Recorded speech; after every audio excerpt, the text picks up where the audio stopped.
हनुमान ही नहीं, इन 8 चिरंजीवियों को भी मिला था सदैव अमर रहने का वरदान। क्या आप जानते हैं कि हनुमान के अलावा 7 और ऐसे चिरंजीवी हैं जिन्हें हिंदू पौराणिक कथाओं में अमर माना गया है। इनमें हनुमान से लेकर अश्वत्थामा और राजा बलि जैसे चिरंजीवियों के नाम भी शामिल हैं। हनुमान से लेकर अश्वत्थामा तक ये 8 अमर चिरंजीवी धरती पर आज भी हैं मौजूद। महावीर हनुमान को भगवान शिव का 11वां रुद्र अवतार कहा जाता है। सनातन धर्म में महावीर हनुमान जी को चिरंजीवी अर्थात अजर अमर कहा गया है। कहते हैं कि वीर बजरंगी आज भी सशरीर धरती पर मौजूद हैं। लेकिन क्या आप जानते हैं कि हनुमान के अलावा 7 और ऐसे चिरंजीवी हैं जिन्हें हिंदू पौराणिक कथाओं में अमर माना गया है। आइए इनके बारे में जानते हैं। परशुराम जी। परशुराम को श्री हरि भगवान विष्णु का 6ठा अवतार कहा जाता है। इन्हें अमरत्व का वरदान प्राप्त है। इनका जन्म वैशाख शुक्ल तृतीया को हुआ था, जिसे आज अक्षय तृतीया भी कहा जाता है। शिवजी ने इनकी तपस्या से प्रसन्न होकर इन्हें एक फरसा दिया था, जिसे ये हमेशा अपने साथ रखते हैं। विभीषण। लंकापति रावण के छोटे भाई और राम भक्त विभीषण के बारे में भला कौन नहीं जानता है।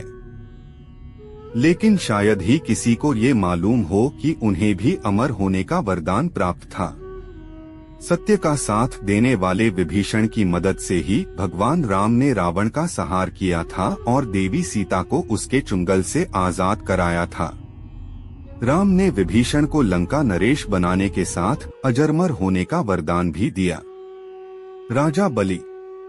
दैत्यराज बलि ने अपने बल और पराक्रम से देवताओं को हराकर समस्त लोकों पर कब्जा करने के लिए जाना जाता था।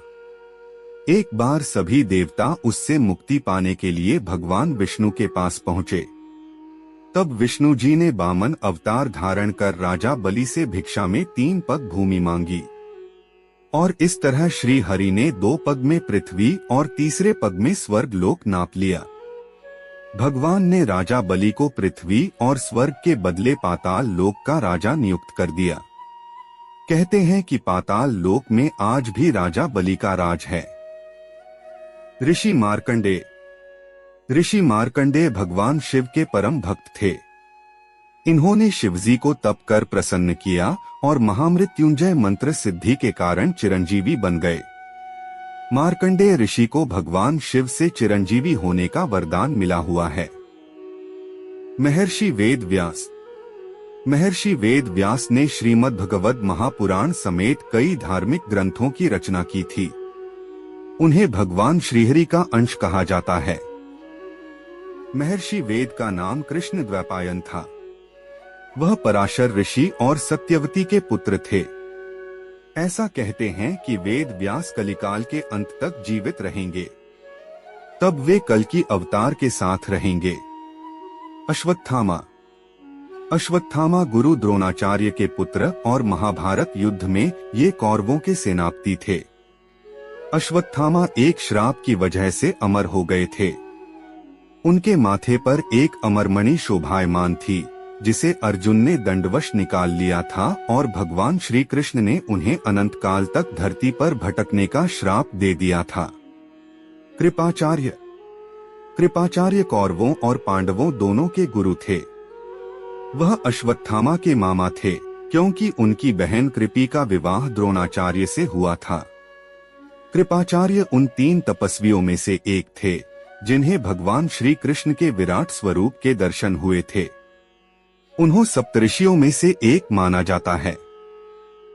कृपाचार्य ने दुर्योधन को पांडवों से संधि करने के लिए बहुत समझाया था, लेकिन दुर्योधन ने उनकी एक नहीं सुनी। कृपाचार्य को ऐसे ही सुकर्मों की वजह से अमरत्व का वरदान प्राप्त था। हनुमान जी। हनुमान जी को भगवान शिव का अवतार बताया जाता है। बजरंगबली को भी अमरत्व का वरदान प्राप्त है।